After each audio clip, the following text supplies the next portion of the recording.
날마다 쓰는 나의 신앙일기 TV 데일리 큐티 나무향기입니다. 오늘은 미가 6장 9절에서 12절을 묵상하겠습니다. 여호와께서 성읍을 향하여 외쳐 부르시나니 지혜는 주의 이름을 경외함이니라. 너희는 매가 예비되었나니 그것을 정하신 이가 누구인지 들을지니라. 악인의 집에 아직도 불의한 재물이 있느냐? 축소시킨 가증한 에바가 있느냐? 내가 만일 부정한 저울을 썼거나 주머니에 거짓 저울추를 두었으면 깨끗하겠느냐? 그 부자들은 강포가 가득하였고 그 주민들은 거짓을 말하니 그 혀가 입에서 거짓되도다. 하나님께서 예루살렘 성읍을 향하여 외치고 계십니다. 지혜로운 사람들은 하나님의 말씀을 듣고 두려워합니다. 하나님께서 말씀하시는 것을 믿고 그 말씀에 자신의 삶을 비추어 보게 되면 부족한 것이 보이기 때문에 두려워하게 됩니다.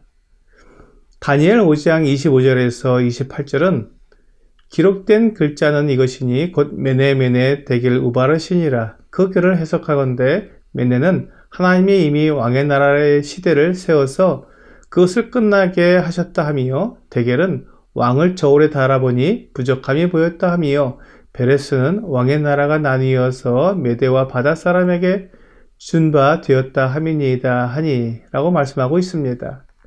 하나님께서 저울에 달아보았을 때 부족함이 보이게 되면 그에 대한 심판을 하시게 됩니다. 벨사살 왕이 하나님을 무시하고 모욕하는 언사를 해왔을 때 하나님께서 그를 달아보시고 부족함이 보였기 때문에 그의 나라를 나누어 메대와 바사 사람에게 주신다고 하신 것입니다.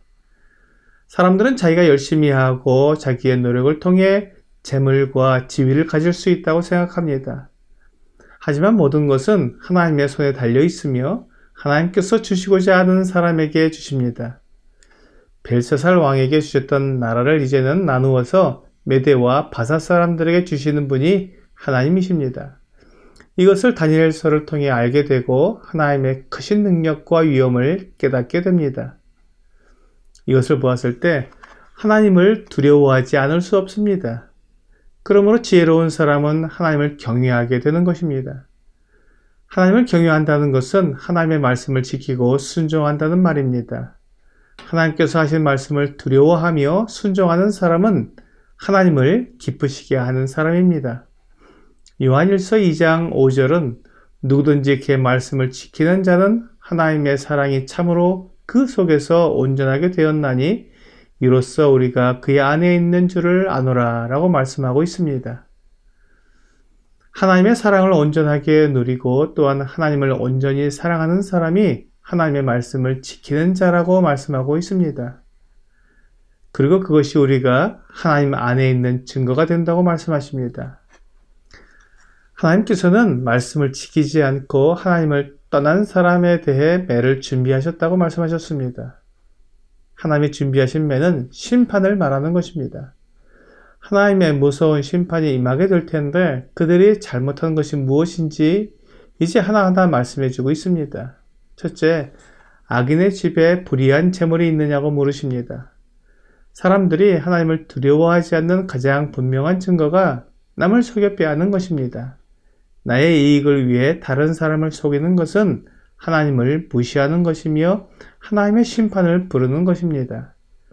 악인의 집에 있는 불의한 재물이 그가 하나님의 심판을 받는 확실한 증거가 될 것입니다.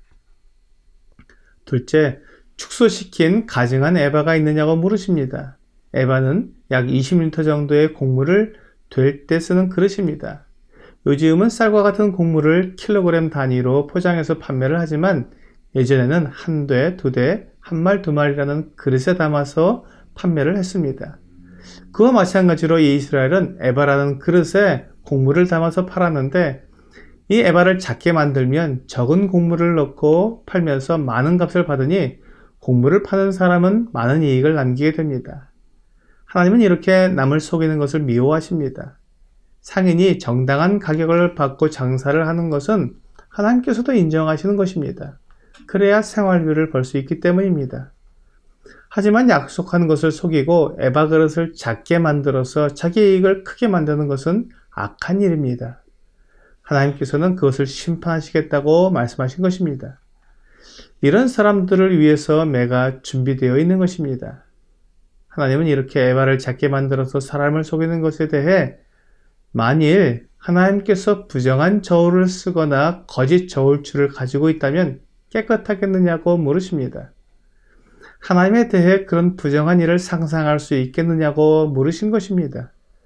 만일 하나님에게서 그런 것을 상상할 수 없다면 하나님의 백성된 이스라엘 사람들, 하나님을 믿고 그분의 말씀에 순종한다고 말하는 사람들에게서 그런 속이는 저울과 거짓 저울추를 발견한다면 그 얼마나 하나님께 모욕이 되는 것이겠습니까? 신명기 25장 13절부터 15절은 너는 내 주머니에 두 종류의 저울추 곧 큰 것과 작은 것을 넣지 말 것이며 내 집에 두 종류의 돼 곧 큰 것과 작은 것을 두지 말 것이요 오직 온전하고 공정한 저울추를 두며 온전하고 공정한 되를 둘 것이라. 그리하면 내 하나님 여호와께서 내게 주시는 땅에서 내 날이 길리라 라고 말씀하고 있습니다. 속이는 저울과 거짓 에바는 하나님이 미워하시는 것입니다. 이렇게 불의한 방법으로 재산을 모아 부자가 된 사람들을 하나님께서는 그들이 강포를 행했다고 말씀하십니다. 약한 사람들에게 우악스럽고 사나운 방법으로 돈을 빼앗은 것이나 마찬가지라는 것입니다. 이런 방법으로 부자가 된 사람들을 보면서 백성들도 그 방법을 따라하기 시작합니다. 그래서 주민들이 거짓말을 합니다. 어떻게 해서든 부자가 되면 인정을 받고 권세를 부리며 떵떵거리고 살 수 있다는 생각이 들기 때문입니다.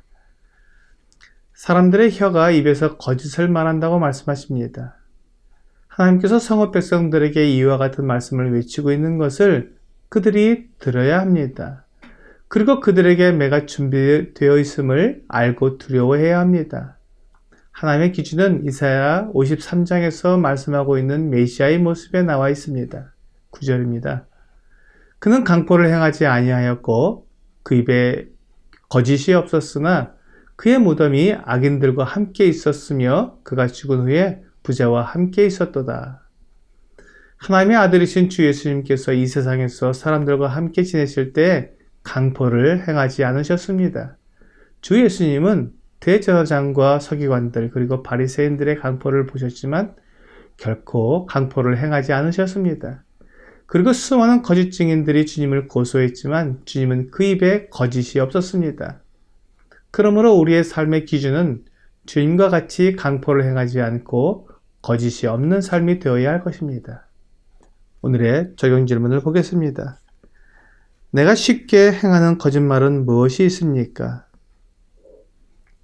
사람들은 압박을 받게 되면 자기도 모르는 사이에 거짓말을 하게 됩니다.